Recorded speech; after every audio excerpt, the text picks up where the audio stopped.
రాజమహేంద్రవరం కేంద్ర కార్యాగారంలో రిమాండ్లో ఉన్న మాజీ మంత్రి వైసీపీ సీనియర్ నాయకుడు అంబటి రాంబాబును శాసనసభ మాజీ స్పీకర్ తమ్మినేని సీతారాం, జైబీ పార్టీ వ్యవస్థాపకుడు జడా శ్రావణ్ కుమార్, మాజీ ఎంపీ మార్గాని భరతరాం శుక్రవారం పరామర్శించారు.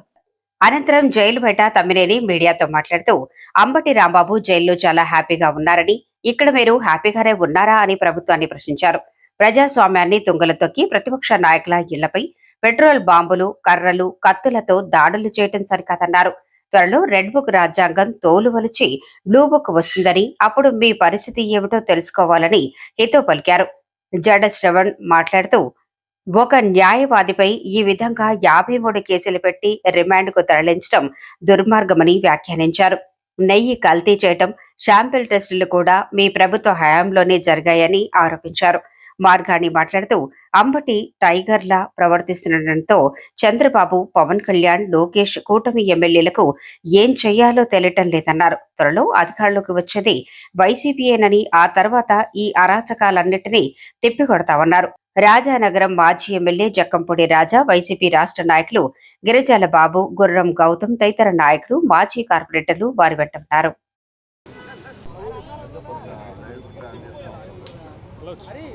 మీ ఇష్టం వచ్చేటువంటి హెరాస్మెంట్ చేయండి, నేను కాదు. కానీ ఈ విధమైనటువంటి పద్ధతులతో మీరు బెదిరిస్తామంటే బెదిరిపోయేది లేదు, అదిరిపోయేది లేదు. మేము చాలా స్పష్టంగా జగన్మోహన్ రెడ్డి గారి నాయకత్వంలో మేము పనిచేస్తున్నాం. జైలు అధికారులు మానవతా దృక్పథంతో ఉంటే అవన్నీ కన్సిడరేషన్లోనికి వస్తాయి. ఇవాళ మానవత్వమే లేకుండా ప్రభుత్వానికే మానవత్వం లేదు. ఈ రాష్ట్రాన్ని పాలిస్తున్నాం, ముఖ్యమంత్రికే మానవత్వం లేదు. అలాగే లోకేష్ బాబుకి మానవత్వం లేదు. అలాగే ఈయనున్నారు, పవన్ కళ్యాణ్ ఉన్నారు, మానవత్వం లేదు. మానవత్వం లేని వ్యక్తులకి ఏ విధంగా చెప్తాము? అది ఖచ్చితంగా వాళ్ళది ఇవ్వాల్సినటువంటి అవసరం ఉంది, ఆ ఫెసిలిటీ కల్పించాల్సినటువంటి అవసరం ఉంది. అలాంటి వాటిని కూడాను వాళ్ళు పరిగణలోకి తీసుకోకుండా ఈ విధమైనటువంటి వ్యవహారాలు చేస్తున్నారు. చేసినటువంటి వ్యక్తి మీద ఈరోజు వాళ్ళ కేసులు పెట్టకుండా ఈరోజు వాళ్ళ కుటుంబ సభ్యుల మీద దాడి చేసి ఈయన తీసుకొచ్చి లోపల పెడతారా? ఎక్కడికి వెళ్తున్నాం సార్? మనం ఏం సందేశం ఇస్తున్నాం సార్? మనం మహిళా హోమ్ మినిస్టర్ మీరేం సందేశం ఇస్తున్నారమ్మా? ఇంకొకసారి మళ్ళీ రిపీట్ అయితే ఈసారి గుంటూరులో మహిళలు కాదంట, రాష్ట్రం మొత్తం మహిళలు వచ్చి దాడి చేస్తారంట. ఆ ఎమ్మెల్యే గారు ఎంత అనుకుంటున్నారు? అధికారం అనేది వీళ్ళలాంటిది, తిరుగుతూ ఉంటుంది, ఎక్కడికి పోదు.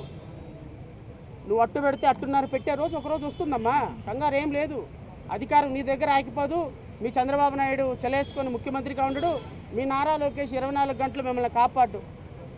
ఒకరోజు అధికారం చేంజ్ అవుతుంది, మనసు చేంజ్ అవుతుంది, మాట చేంజ్ అవుతుంది, యాటిట్యూడ్ చేంజ్ అవుతుంది. కంప్లీట్గా మీలో ప్రజాస్వామ్యం వచ్చేంత వరకు, రెడ్ బుక్ తోలు ఊడిపోయి బ్లూ బుక్ వచ్చేంత వరకు మీ తోలు విలిచి రోడ్డు మీద కూర్చోబెట్టే రోజు ఒకరోజు వస్తుంది. ఇది ముమ్మాటికి కూడా క్లాక్ ఇలా తిరుగుతుంది. తిరిగిన వెంటనే మళ్ళీ రేపు అధికారంలో వచ్చేది మేమే. అధికారంలోకి వచ్చిన తర్వాత మొన్నే శ్రావణ్ అన్న చెప్పారు, 3 ఫ్లైట్లు పట్టుకోవాలి. 3 ఫ్లైట్లు పెట్టుకుని ఎలాగ తిరుగుతున్నారు కదా. కౌంటింగ్ స్టార్ట్ అయినప్పుడే మీరు ఏ రాష్ట్రాలకి ఏ దేశాలకి పారిపోతారో ఒకసారి ఆలోచన చేసుకోండి. ఎందుకంటే ఇవాళ ఆంధ్రప్రదేశ్ రాష్ట్రంలో అరాచక పరిపాలన జరుగుతూ రావణ కాష్ట చేస్తూ ఉన్నారు.